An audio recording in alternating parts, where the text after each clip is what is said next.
मैं नीलम सिंह, आप देख रहे हैं पब्लिक भारत। आइए नजर डालते हैं इस वक्त की बड़ी खबर पर।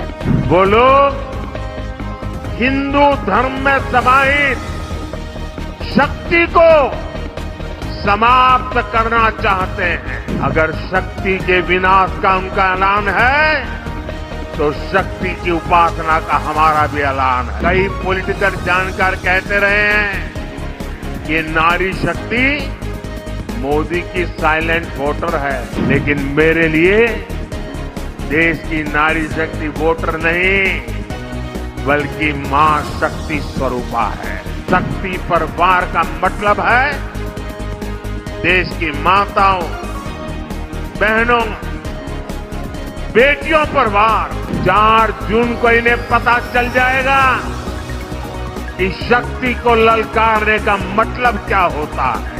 कल मुंबई में शिवाजी मैदान में इंडिया अलायंस की तरफ से एक खुला ऐलान किया गया है।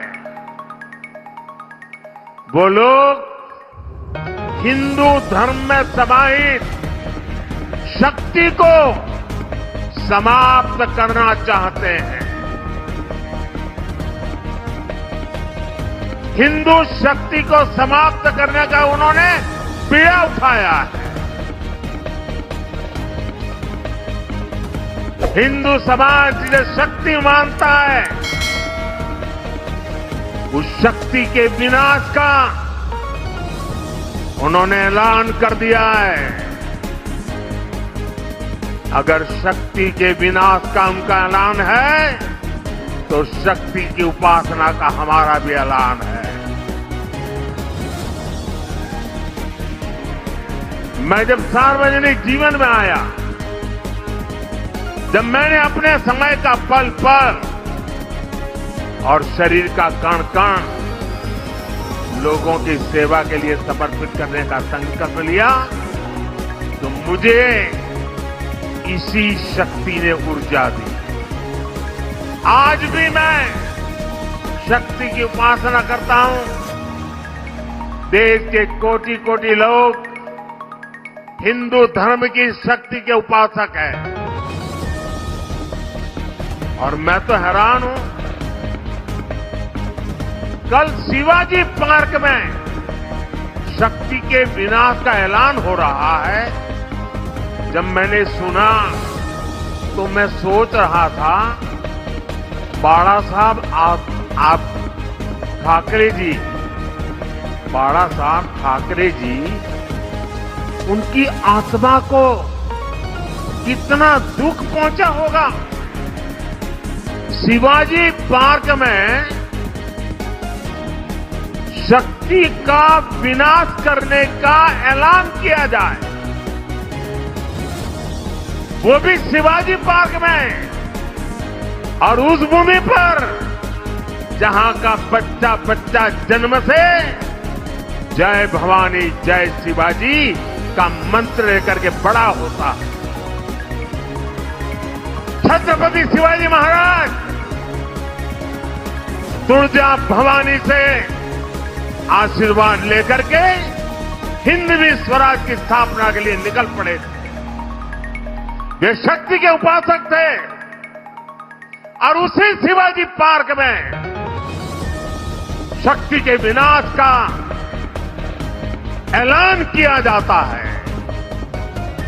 और कौन लोग मंच पर बैठे थे, पता नहीं बाला साहब की आत्मा को क्या होता होगा।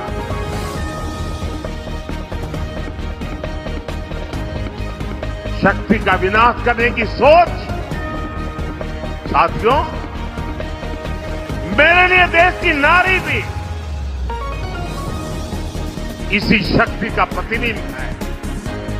इसलिए हमारी सरकार की योजनाओं में सबसे ज्यादा प्राथमिकता नारी शक्ति को दी जाती है। आजादी के बाद आज तक किसी सरकार ने नारी शक्ति पर इतना बल नहीं दिया जितना हमारी सरकार ने दिया। और इसलिए ही जब चंद्रयान वहां पहुंचा जहां कोई नहीं पहुंचा था, तो हमने उस स्थान को शिव शक्ति पॉइंट का नाम दिया। कई पॉलिटिकल जानकार कहते रहे हैं कि नारी शक्ति मोदी की साइलेंट वोटर है, लेकिन मेरे लिए देश की नारी शक्ति वोटर नहीं बल्कि मां शक्ति स्वरूपा है। नारी शक्ति का यही आशीर्वाद मेरा सबसे बड़ा सुरक्षा कवच है। हम तो हमेशा से कहते आ रहे हैं, या देवी सर्वभूतेषु शक्ति रूपेण संस्थिता नमस्तस्यै नमस्तस्यै नमस्तस्यै नमो नमः। इसी भावना के साथ हम मां भारती की भी पूजा करते हैं। इसी भावना के साथ हम मां भारती की शक्ति उसे बढ़ाना चाहते हैं। हमारे राष्ट्र कवि कुवेंपु ने भी कर्नाटका की इस धरती के लिए क्या कहा था?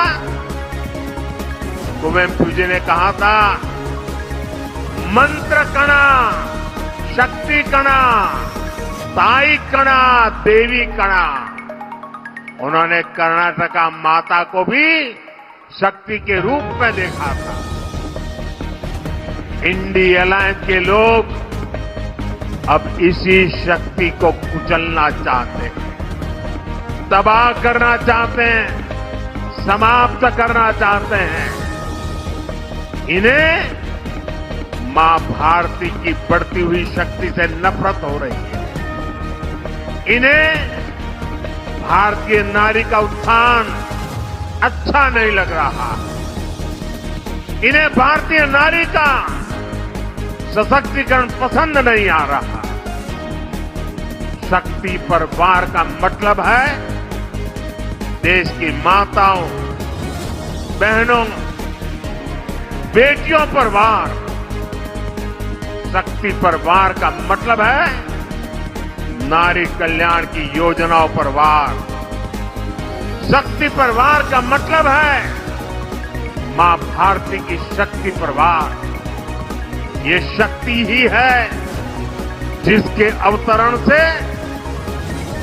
भारत की भूमि से आतंक और अत्याचार का अंत होता है। इंडी अलायंस ने, कांग्रेस ने इसी शक्ति को ललकारा है। कांग्रेस को इसका जवाब देश की हर महिला, हर बहन, हर बेटी देगी, शक्ति का हर उपासक देगा। 4 जून को इन्हें पता चल जाएगा कि शक्ति को ललकारने का मतलब क्या होता है।